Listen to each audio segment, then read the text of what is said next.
திமுக ஆட்சியை வீட்டுக்கு அனுப்ப மக்கள் தயாராகிவிட்டனர் என அதிமுக பொதுச் செயலாளர் பழனிசாமி தெரிவித்துள்ளார்.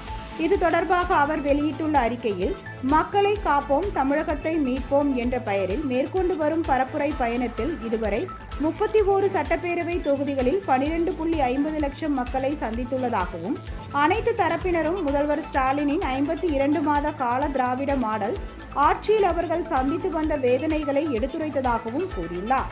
திமுக ஆட்சி பல பொய்களை மட்டுமே கூறி மக்களை மடைமாற்றம் செய்து வஞ்சித்துக் கொண்டிருப்பதாக அவர் விமர்சித்துள்ளார்.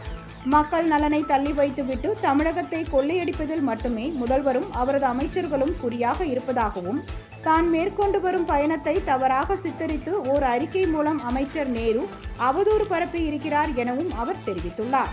ஆனால் அறிக்கை என்ற பெயரில் அமைச்சர் நேருவை விட்டு ஸ்டாலின் ஆழம் பார்த்துள்ளார் என்பதுதான் உண்மை எனவும், மருமகனை காப்போம் மகனை காப்போம், ரியல் எஸ்டேட் வாயிலாக தமிழகத்தை கூறு போட்டு விற்போம், போதை பழக்கத்தை பரப்புவோம், இயற்கை வளங்களை சுரண்டுவோம், கோடிக்கணக்கில் கொள்ளையடிப்போம், சொத்துக்களை வெளிநாட்டில் முதலீடு செய்து ஊழல் பணத்தை தமிழகத்திற்கு கொண்டு வருவோம் என்ற முதல்வரின் எண்ணத்தை கூறும் வகையில் அமைச்சர் நேருவின் அறிக்கை இருப்பதாக அவர் குறிப்பிட்டுள்ளார்.